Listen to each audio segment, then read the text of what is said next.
सोचिए अगर आप बिना होस्टिंग खरीदे, बिना इंटरनेट के, बिना रिस्क के वर्डप्रेस सीख सकते हो।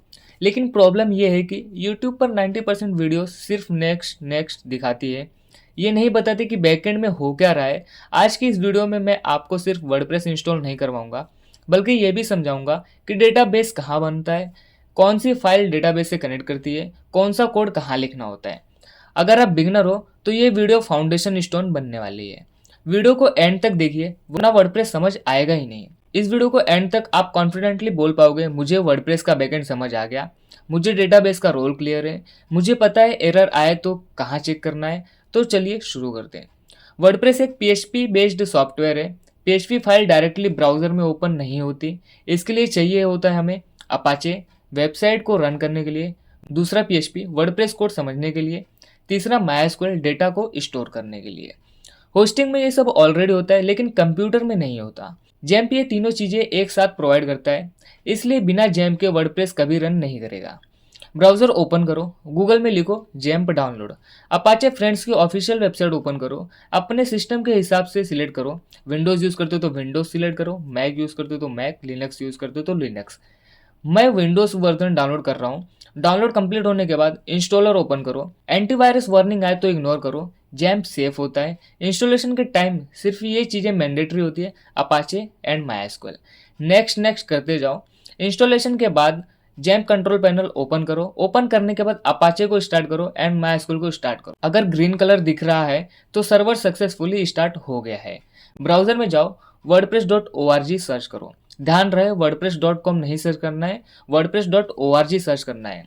डाउनलोड वर्डप्रेस पर क्लिक करो। जीप फाइल डाउनलोड होगी, उसको एक्सट्रैक्ट करना जरूरी है। जीप फाइल डायरेक्टली काम नहीं करती। जैम्प इंस्टॉल फोल्डर ओपन करो। htdocs फोल्डर में जाओ। यह फोल्डर अपाचे का रूट फोल्डर होता है, मतलब सिर्फ इसी फोल्डर के अंदर रखी फाइल्स ब्राउजर में चलती है। यहाँ एक न्यू फोल्डर बनाओ, एग्जाम्पल के लिए माई वेबसाइट। ओके, वर्डप्रेस के सारे एक्सट्रैक्टेड फाइल्स इसी फोल्डर के अंदर पेस्ट करो। ब्राउजर में लिखो localhost/php my admin। Database tab open करो। डेटाबेस नेम लिखो wordpress_db। आप कुछ भी नाम दे सकते हो, बस मैं एग्जाम्पल के लिए आप लोगों को बता रहा हूँ। डेटाबेस का जो नाम लिखना है wordpress_db। क्रिएट पर क्लिक करो। डेटाबेस बन चुका है।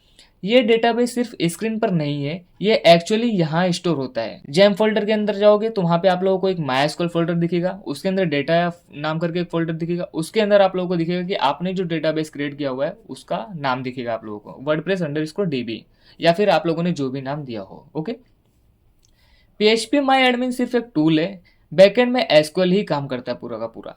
अब सबसे इंपॉर्टेंट सवाल, वर्डप्रेस को कैसे पता चलता है कि कौन सा डेटाबेस यूज करना है? आंसर ये है wp-config.php फाइल। ये फाइल वर्डप्रेस और डेटाबेस के बीच ब्रिज का काम करती है। जैम फोल्डर के अंदर जाओगे तो htdocs फोल्डर के अंदर जाओ, वहां पे आप लोगों ने जो भी अपने वेबसाइट का नाम दिया हुआ है, जैसे कि मैंने बताया था माई वेबसाइट फोल्डर बनाओ, एंड उसके अंदर आप लोगों ने जो भी वर्डप्रेस के फाइल्स को पेस्ट किया हुआ था, वहां पे आप लोगों को wp-config.php नाम करके एक फाइल मिलेगा। इस फाइल को ओपन करो।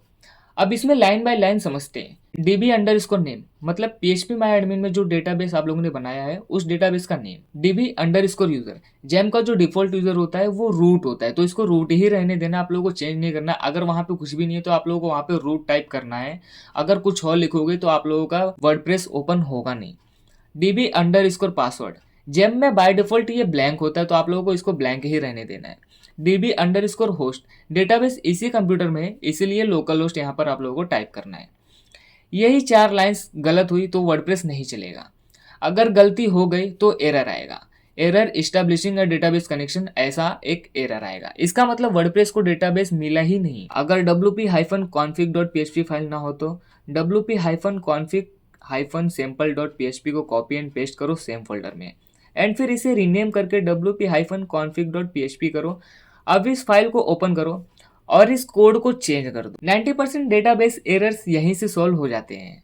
ब्राउजर में लिखो localhost/my website, जो भी आप लोगों ने अपने फोल्डर का नाम दिया हुआ है। वर्डप्रेस सेटअप स्क्रीन ओपन होगी।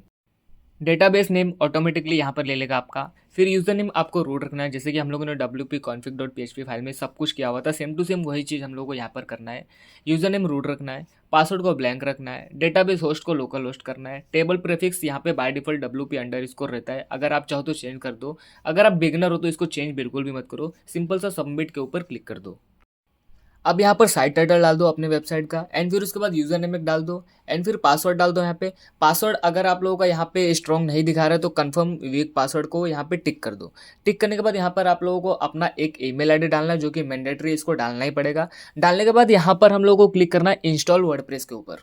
होने के बाद ब्राउजर में जाओ, local host slash my website slash wp-admin को सर्च करो। सर्च करने के बाद लॉगिन करो। अब आप वर्डप्रेस डैशबोर्ड में हो। अब आप सिर्फ वर्डप्रेस यूज़र नहीं हो, अब आपको वर्डप्रेस के बैकएंड लॉजिक समझ आ चुका है। इसी नॉलेज से आप फ्यूचर में होस्टिंग, माइग्रेशन, एरर्स सब हैंडल कर पाओगे। अगर आप चाहते हो नेक्स्ट वीडियो में लोकल होस्ट वर्डप्रेस को लाइव होस्टिंग पर कैसे ले जाएं, डेटाबेस एक्सपोर्ट इंपोर्ट कैसे करें, तो कमेंट में लिखो लाइव वेबसाइट। मिलते हैं नेक्स्ट ट्यूटोरियल में।